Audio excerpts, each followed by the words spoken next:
Hello to you. My name is Tammy Melody Gomez, and I am a writer and performing artist.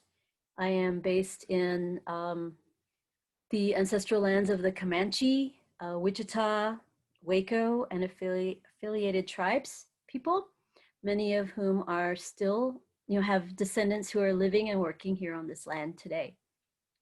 AKA Fort Worth, Texas. That's where I am today. Um, I want to tell you a little bit about my approach to writing, and I guess some people would refer to it as ars poetica. I have been writing formally and informally for decades. I didn't study poetry or creative writing until I was in college. I didn't read work by people of color, writers of color, except for a few pieces in elementary school literature textbooks. But I'll save that conversation for another time because those pieces were very, very instrumental. But they were just little nuggets. And I forgot about them when I went on through to high school and then college.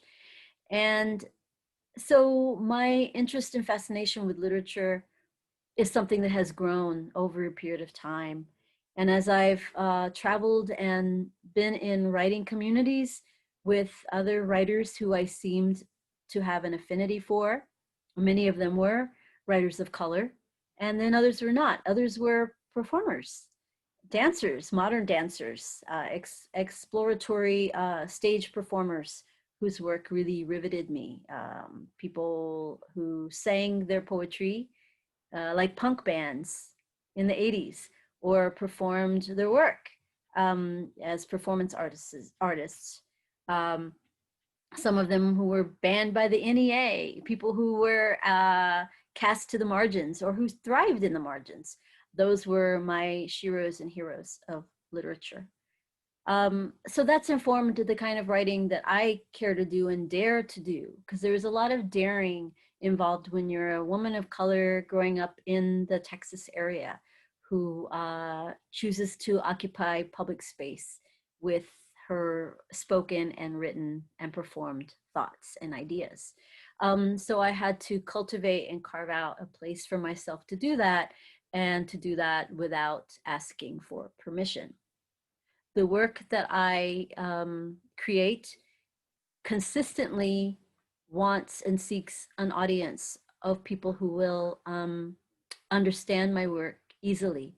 I really have chosen to create much work that is accessible. Neither of my parents finished high school. Neither of my siblings attended college. I'm a first generation college graduate myself.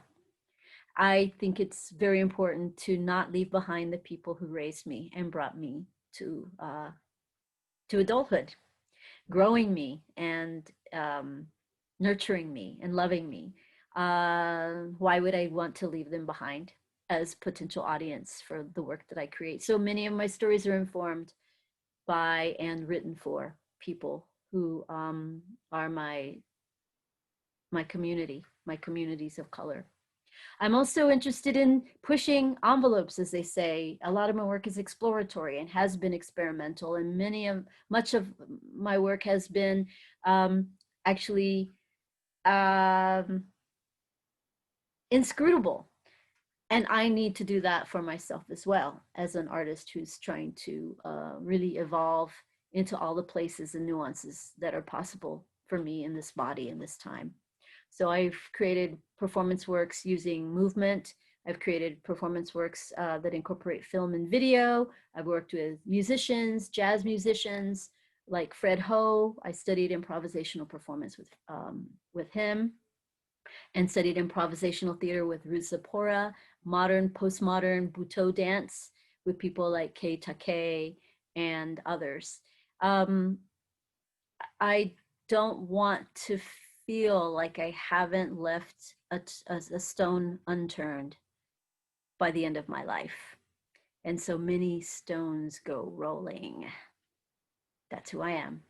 Thanks for listening.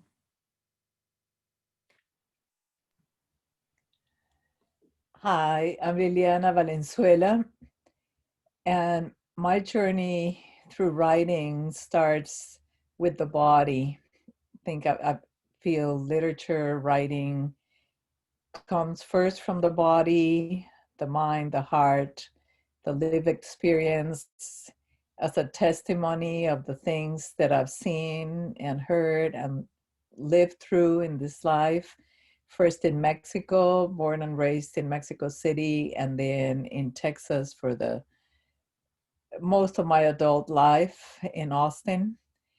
And my work is also informed by the oral tradition of listening to stories around the dinner table. And before there was internet, before there was social media, and that's what we did. And that's a lot of the voices that are still with me en español y ahora también en inglés, ¿no? De mis antepasados, de mi familia, still very much with me. And to me, writing is also music and it's also dance.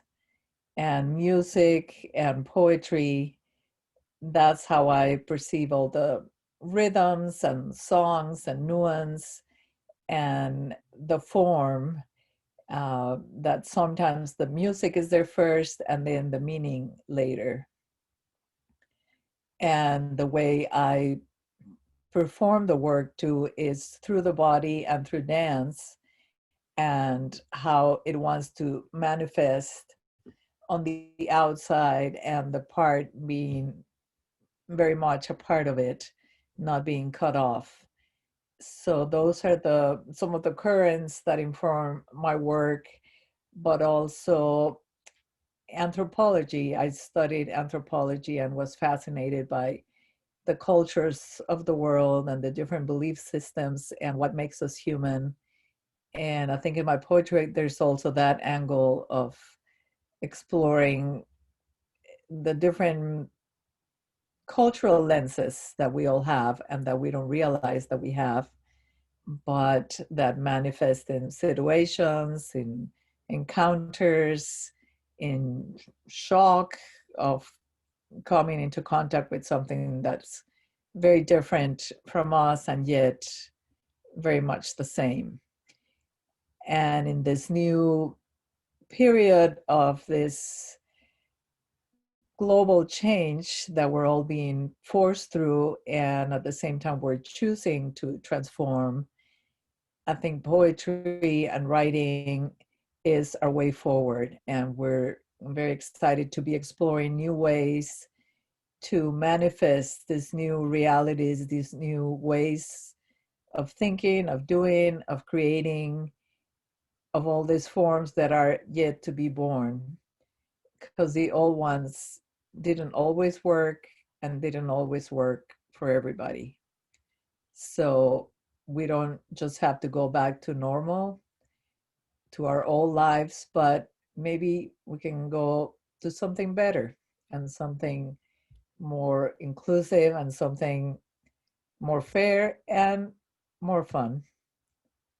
Thank you.